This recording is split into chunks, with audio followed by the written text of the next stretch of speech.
Morning students, आज हम पढ़ेंगे कंट्रोल एंड कोऑर्डिनेशन पार्ट 2। इसके बारे में हमने पहले लेक्चर में डिस्कस किया हुआ है, अब करेंगे हम इसका part 2।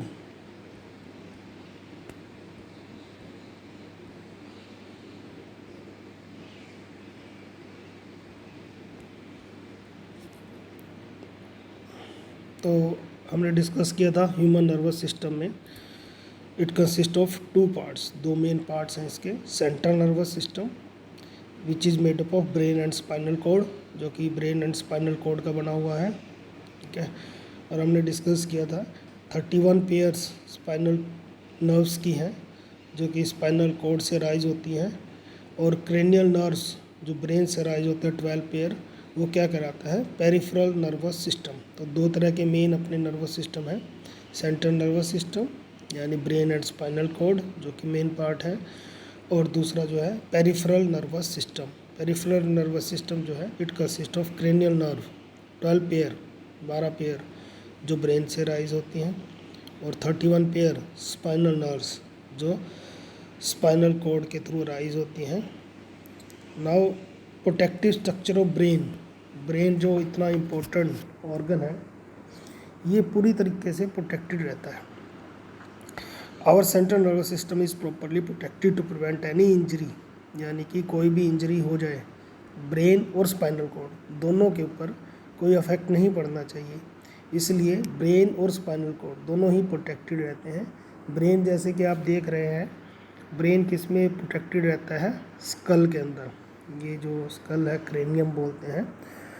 Brain is placed inside a bony box known as cranium, ठीक है, inside which the brain is surrounded by fluid to protect from shock। ये क्या मतलब है, ये देखिए ब्रेन के ऊपर ये 3 लेयर्स हैं। ब्रेन जो है फर्दर 3 लेयर से सराउंडेड होता है। ये वाली जो लेयर्स आपको दिखाई दे रही है, ये एक लेयर है, ये बीच में ये दूसरी लेयर है, ये थर्ड लेयर है। इन तीनों लेयर्स के नाम भी हैं। पहली लेयर पिया मैटर कहलाती है, ड्यूरा मेटल एंड आर्किनॉइड्स, 3 लेयर्स हैं ये। इन 3 लेयर्स के बीच में ये आपको जो दिखाई दे रहा है, ये फ्लूइड है। This is called cerebrospinal fluid, जिसका काम क्या है, ब्रेन को शॉक से प्रोटेक्ट करना, ब्रेन को शॉक से प्रोटेक्ट करता है। दूसरा, नरिशमेंट प्रोवाइड करना, ऑक्सीजन प्रोवाइड करना, ये सारा काम सेरेब्रोस्पाइनल फ्लूइड पोजेस करता है, जिसके बारे में आप बड़ी क्लासेस में बाद में पढ़ेंगे। तो ब्रेन जो है 2 तरह से प्रोटेक्टेड रहता है, एक तो क्रेनियम में, फिर ब्रेन के ऊपर जो 3 लेयर्स हैं उनके बीच में फ्लूइड है, जिसके द्वारा ब्रेन इंजरी से, शॉक से प्रोटेक्टेड रहता है। फिर जो ये स्पाइनल कॉर्ड है, स्पाइनल कॉर्ड आपकी जो ये वर्टिब्रे कॉलम है, जो आप जिसे रीढ़ की हड्डी कहते हैं, उसके अंदर प्रोटेक्टेड रहती है। ये भी एक बोनी पार्ट है हमारा वर्टिब्रे कॉलम। ये vertebrae column cervical, thoracic, lumbar, sacral इनके नाम हैं, जो आप बड़ी क्लासेस में पढ़ेंगे। तो ये आपकी जो स्पाइनल कॉर्ड है उसको प्रोटेक्ट करके रखते हैं।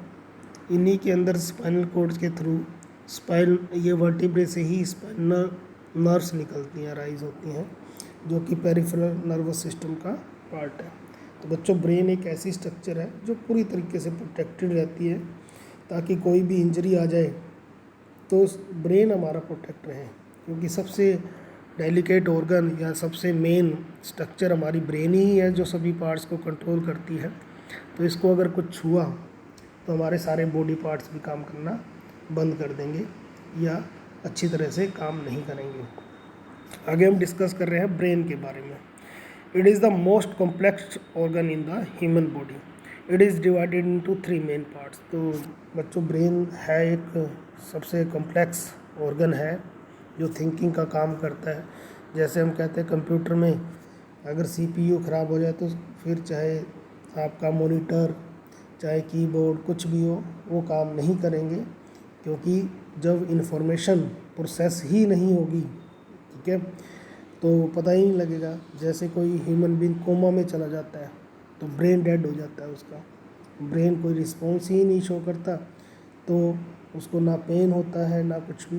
तो ब्रेन इसलिए बहुत एक कॉम्प्लेक्स ऑर्गन है, और आपको पता है ब्रेन के द्वारा ही मनुष्य ने इस धरती के ऊपर अपना राज किया हुआ है।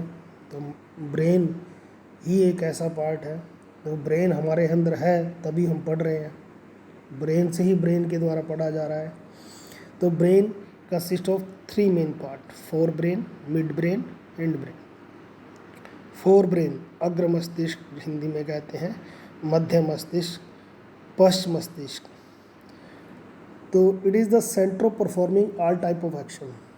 सभी तरह के एक्शंस यहाँ परफॉर्म होते हैं ब्रेन के द्वारा, चाहे वो वॉलेंट्री, मैंने बताया था वॉलेंट्री कौन से एक्शंस होते हैं जो हमारी इच्छा से होते हैं, ठीक है। जैसे मान लो कोई मूवमेंट है, हाथ की पैर की मूवमेंट है, ये वॉलेंट्री एक्शन है। इनवॉलेंट्री एक्शन मीन्स जो हमारी इच्छा में नहीं होते, जो अपने आप काम करते रहते हैं। जैसे बहुत सारे प्रोसेस है, रेस्पिरेशन का प्रोसेस है, डाइजेशन का है, ठीक है, ये सब अपने आप चलते रहते हैं, ये इनवॉलेंट्री एक्शन है, ठीक है। It perform the function same as that of the central process unit, CPU, जैसे मैंने बताया था। तो ये सेंट्रल प्रोसेस यूनिट की तरह ही काम करता है। तो ये डायग्राम है ब्रेन का। तो इसका सबसे पहले क्या है, फोर ब्रेन, अग्र मस्तिष्क। यह मस्तिष्क का सबसे अधिक जटिल एवं विशिष्ट भाग है। ये जो ब्रेन का सबसे बड़ा लार्जेस्ट, ठीक है। इसके अंदर बहुत सारे पार्ट्स, आगे फर्दर इसको डिवाइड किया हुआ है, olfactory lobe, diencephalon, cerebrum. Fore brain का सबसे बड़ा जो पार्ट है वो है सेरिब्रम, याद रखना बच्चों, सेरिब्रम फोर ब्रेन का सबसे बड़ा पार्ट है। ये 2 हेमिस्फीयर से मिलके बना होता है। हेमिस्फीयर का मतलब अर्ध गोले, 2 आधे गोले जैसे दिखाई दे रहे हैं ना, या आपको ये ब्रेन है, ये 2 अर्ध गोले की तरह, ये वाला जो पार्ट है, ये वाला जो पार्ट है, ठीक है, ये 2 अर्ध गोलों के द्वारा बना हुआ है, एक राइट पार्ट, एक लेफ्ट पार्ट।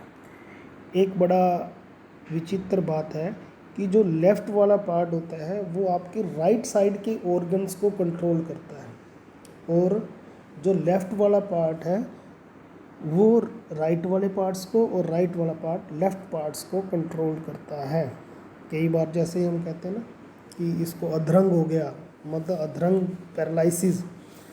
अधरंग का मतलब क्या, आधे अंग काम करना बंद कर गए।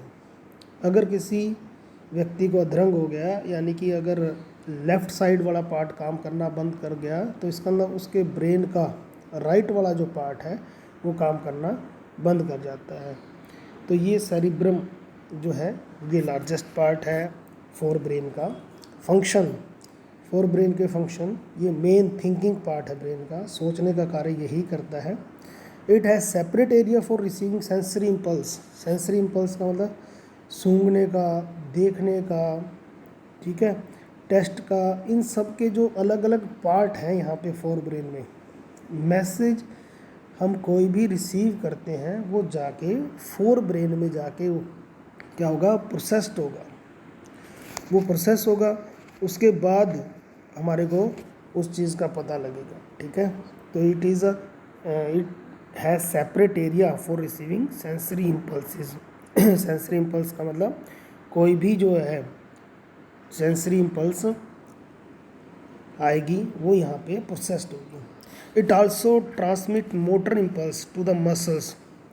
मोटर इम्पल्स और सेंसरी इम्पल्स का क्या मतलब है, सेंसरी इम्पल्स का मतलब क्या है, मैसेज आना सेंसरी ऑर्गन्स के द्वारा, वो सेंसरी न्यूरॉन्स के द्वारा जब मैसेज रिसीव होता है, ठीक है, वो सेंसरी इम्पल्स कहलाती है। मान लो आप किसी गर्म चीज़ को टच करते हैं, तो टच करते हैं तो आपके जो रिसेप्टर्स हैं टच वाले, वो मैसेज कैरी आउट करते हैं ब्रेन या स्पाइनल कॉर्ड तक, तो वो जो इम्पल्स कहलाती है वो सेंसरी इम्पल्स कहलाती है। फिर दूसरा जो रूट है, जब मैसेज रिसीव हो गया ब्रेन या स्पाइनल कॉर्ड के द्वारा, फिर वो क्या करता है, डायरेक्शन देता है। डायरेक्शन को लेके जाने वाली जो इम्पल्स है उसको क्या कहते हैं, मोटर इम्पल्स, यानी कि वो जाके आगे उसको एक्टिवेट करेगी, आगे उसको चलाएगी, ठीक है, that is called motor impulse. तो ये मोटर इम्पल्स के द्वारा मसल्स को मैसेज कन्वे करता है। It has the centre for hearing, यानी सुनने का, हंगर यानी कि भूख, स्मेल, ठीक है, सूंघना, साइट देखना, intelligence, memory, learning, vision, mood and emotions, यानी कि हमारा मूड, यानी कि आप कहते हैं कि कभी मेरा मूड ख़राब है, मेरा मूड अच्छा है, मेरा मूड रोने को कर रहा है, that is also control by the fore brain, ठीक है बच्चों। ये सारा जो इमोशंस है, मूड है, ये भी ब्रेन से रिलेटेड होता है, बिना ब्रेन के कुछ भी कार्य नहीं होता है। Hypothalamus and pituitary gland secret variety of hormone. Hypothalamus एक ऐसा पार्ट है ब्रेन के अंदर, फोर ब्रेन के अंदर, जो कि कुछ हार्मोन कंट्रोल करता है, जो हमारे वेरियस बॉडी फंक्शंस को कंट्रोल करते हैं। पिट्यूटरी ग्लैंड ये बिल्कुल मटर के दाने जितनी होती है, और इसको मास्टर ग्लैंड भी कहते हैं, क्योंकि ये बहुत सारे हार्मोन्स रिलीज़ करती है, जिसके द्वारा दूसरी जो ग्लैंड्स हैं वो काबू में रहती हैं, उनको कंट्रोल रखती है ये पिट्यूटरी ग्लैंड, इसलिए इसको मास्टर ग्लैंड बोलते हैं। जैसे एक मास्टर क्लास में अपने बच्चों को कंट्रोल रखता है, तो ये पिट्यूटरी ग्लैंड सभी जो है ग्लैंड्स को कंट्रोल करती हैं, इसलिए इसको मास्टर ग्लैंड कहते हैं। इसके बारे में हम आगे फर्दर पढ़ेंगे। देन फोर ब्रेन के बाद hindbrain. It is the back part of brain and consist of medulla, pons and cerebellum. ये जो पार्ट है आपका हाइंड ब्रेन, ये वाला आपको दिखाई दे रहा है पोन्स, ये वाला पार्ट जो थोड़ा सा स्वेल पार्ट है, फिर ये मेडुला, ठीक है, और उसके बाद ये वाला जो पार्ट है दैट इज़ कॉल्ड सेरिबेलम, जो गोभी जैसा, कॉलीफ्लावर जैसा आपको नज़र आ रहा है, ये वाला पार्ट, ये सेरिबेलम, ठीक है। तो ये आपका जो हाइंड ब्रेन है, ये तीन पार्ट से मिलके बना हुआ है, पोन्स, ठीक है, मेडुला और सेरिबेलम, ठीक है। इन सभी पार्ट्स के अलग अलग काम हैं। सेरिबेलम को हम आम भाषा में छोटा दिमाग भी बोल देते हैं। सेरिबेलम हाइंड ब्रेन का सबसे बड़ा पार्ट है। फोर ब्रेन का कौन सा कहा था आपको, फोर ब्रेन का याद है, हम बताएं, सेरिब्रम, और ये जो है हमारा सेरिबेलम, इसका हाइंड ब्रेन का। तो इसके फंक्शन क्या है, it is the back part of the brain and consist of medulla, pons and cerebellum. Function, it control the involuntary action along with the midbrain, यानी मिड ब्रेन के साथ मिलके ये इनवॉलेंट्री एक्शंस को control करता है। Involuntary action का मतलब क्या है, जो अपने आप काम करते हैं, जैसे कि रेस्पिरेशन का प्रोसेस है, ठीक है, ब्लड प्रेशर का, या जो भी हमारे अंदर मूवमेंट जो हो रही है अंदर की साइड की, वो अपने आप ही जो चल रही हैं, वो सब इनवॉलेंट्री जो एक्शंस हैं वो hindbrain and midbrain मिलके कंट्रोल करता है। Blood pressure, heart rate, sneezing, salivation, vomiting are control by medulla, जो फोर ब्रेन का पार्ट है, ठीक है, इनको कंट्रोल करता है। ब्लड प्रेशर, कभी ब्लड प्रेशर किसी का लो हो जाता है, कम होता है, ज़्यादा होता है, ठीक है, उसको कंट्रोल कौन करता है, ये medulla. Heartbeat, sneezing, salivation, ठीक है। Cerebellum is responsible for equilibrium. Equilibrium का मतलब क्या है बच्चों, इक्विलिब्रियम मतलब जब भी हम कोई साइकिल चलाते हैं, ठीक है, मोटरसाइकिल चलाते हैं, तो आपको बैलेंस बना के रखना पड़ता है। जब हम साइकिल चलाते हैं तो 1 मिनट में नहीं सीख जाते, थोड़ा प्रैक्टिस करनी पड़ती है। वो जो प्रैक्टिस है वो किसकी होती है, मसल्स की और ब्रेन की। वो जब एक इक्विलिब्रियम, बच्चा जब चलना सीखता है तब भी एक इक्विलिब्रियम के बिना तो चल नहीं पाता ना, तो पहले इक्विलिब्रियम एस्टेब्लिश करना पड़ता है, यानी कि संतुलन बनाना पड़ता है। तो संतुलन बनाने का काम कौन करता है, cerebellum. Precision of voluntary action. Precision का मतलब क्या बच्चों, जैसे कोई डांस करता है, कई डांस जो करते हैं तो बहुत अच्छा डांस करते हैं, हमारे को लगता है यार ये तो बहुत ही बढ़िया डांस करता है। कई डांस करते हैं तो इतना अच्छा नहीं कर पाते, यानी वो एक्शन जो है वो प्रिसाइज, यानी कि कितना बढ़िया तरीके से कर सकता है, वो भी सेरिबेलम से कंट्रोल होता है। मेंटेनिंग पोस्चर, बॉडी का पोस्चर मेंटेन करना, यानी जैसे साइकिल पे बैठे हैं आप, साइकिल चला रहे हैं, तो थोड़ा सा आपको पहले ट्रेनिंग लेनी पड़ती है।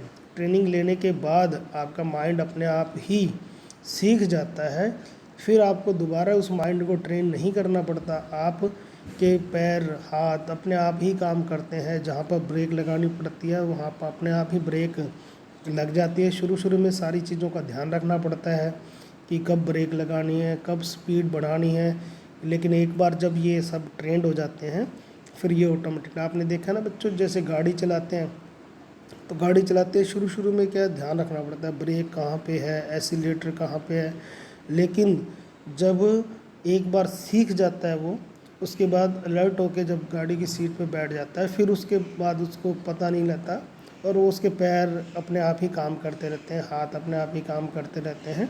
तो ये सब कंट्रोल किसके द्वारा आता है, सेरिबेलम, यानी कि एक मोटर स्किल जो डेवलप होती है वो हाइंड ब्रेन के सेरिबेलम पार्ट से होती है। तो ये ब्रेन के मुख्य 3 पार्ट हो गए, फोर ब्रेन, मिड ब्रेन और हाइंड ब्रेन। मिड ब्रेन का काम क्या है, फोर ब्रेन और हाइंड ब्रेन के बीच में कनेक्शन एस्टेब्लिश करना, और जो इनवॉलंटरी एक्शन है वो हाइंड ब्रेन के साथ मिलकर परफॉर्म करना। मेन आपके फोर ब्रेन और हाइंड ब्रेन के फंक्शन आते हैं। Then come reflex action. Reflex action क्या है बच्चों, जैसे मैंने बताया था कि जब शुरू शुरू में जो ऑर्गेनिज्म डेवलप हुए तो सभी के सभी ऑर्गेनिजम्स के अंदर नर्वस सिस्टम डेवलप नहीं हुआ, कॉम्प्लेक्स नर्वस सिस्टम डेवलप नहीं हुआ। तो सबसे पहले क्या हुआ, एक सिंपल सिस्टम डेवलप हुआ जिसको क्या कहते हैं, reflex action. It is the nerve mediated spontaneous. ये एक्शन नर्व के द्वारा होता है और स्पॉन्टेनियस है, means immediate automatic involuntary response to a stimulus. दूसरी बात क्या है, ये इनवॉलंटरी है, हमारी इच्छा के बिना ही ये हो जाता है, without the will of organism. It was discovered by Marshall Hall in 1833। अगर मान लो जैसे example, if you accidentally touch a hot plate, यानी अगर मान लो बाई चांस आप एक गर्म प्लेट को टच करते हैं तो क्या होगा, आपका हाथ जो है ऑटोमेटिकली पीछे हो जाएगा, without thinking of the matter happening. आप ये नहीं सोचेंगे कि ये प्लेट गरम किसने रख दी, क्या हुआ, इससे पहले आपका हाथ पीछे हो जाएगा। कांटे पे पैर पड़ते ही आपका पैर पीछे हो जाता है। तो ये जो एक्शन है ये क्या कहलाते हैं, रिफ्लेक्स एक्शन, जो इमीडिएट होते हैं। रिफ्लेक्स एक्शन की ज़रूरत क्यों पड़ी बच्चों, एक जो रिफ्लेक्स एक्शन किस लिए होते हैं, ताकि हम इन्वायरमेंट से एकदम जो है बच सकें। रिफ्लेक्स एक्शन क्या होते हैं, इमीडिएटली होते हैं, ठीक है ना। तो इमीडिएटली होने के लिए जो ब्रेन वाला पार्ट होता है, ब्रेन का जो थिंकिंग वाला पार्ट होता है वो तो टाइम लेता है, और अगर मान लो कोई इमरजेंसी आ जाए तो हमारे पास सोचने का टाइम नहीं होता, तो इतनी देर में तो हमारे को कोई ना कोई इंजरी हो सकती है। तो इसलिए ये जो एक्शन होते हैं इमीडिएट हो जाते हैं। It occur by the involvement of spinal cord only, ठीक है। तो ये स्पाइनल कोड यानी कि एक शॉर्टकट मेथड हो गया, एक आप कहते हैं ना, एक तो यानी कि लंबा रास्ता है, कि ये छोटा रास्ता है, यानी यहाँ पे जो कमांड देने वाला है वो स्पाइनल कोड है, यानी ब्रेन तक मैसेज जाने से पहले ही स्पाइनल कोड मैसेज दे देगी कि आप इस हाथ को पीछे हटा लें, तो आपका हाथ ऑटोमेटिकली पीछे हट जाता है। तो reflex action are performed by spinal cord. NCERT में क्वेश्चन भी है, what is the role of brain in the reflex action, तो ये कई बार आता भी है। तो रिफ्लेक्स एक्शन में ब्रेन का रोल नहीं होता है, स्पाइनल कोड ही रोल प्ले करती है। उसके बाद रिफ्लेक्स आर्क, आर्क मतलब पाथ, रास्ता, जिस रास्ते से रिफ्लेक्स एक्शन आता है, यानी कि कैसे गया और कैसे रिस्पॉन्स आया, ये सारा जो पाथ है इसको क्या कहते हैं हम, रिफ्लेक्स आर्क। ये क्वेश्चन आता है बच्चों, 2 नंबर का या 3 नंबर का। तो इसमें क्या लिखना है, it is the path followed by reflex action to show a response. देखिए पहले तो क्या है, रिसीव होना चाहिए, फिर रिस्पॉन्स, ये 2 चीज़ें होनी चाहिए। तो ये पाथ किस तरह काम करेगा, सबसे पहले रिसेप्टर, जैसे आपने गर्म चीज़ को टच किया तो रिसेप्टर क्या है, आपके जो टच वाले रिसेप्टर्स हैं, उसके द्वारा मैसेज आया। मैसेज कहाँ गया, सेंसरी न्यूरॉन, मैंने बताया था ना बच्चों, जो मैसेज कैरी आउट करते हैं सेंसरी ऑर्गन से स्पाइनल कॉर्ड या ब्रेन तक, वो सेंसरी न्यूरॉन कहलाते हैं।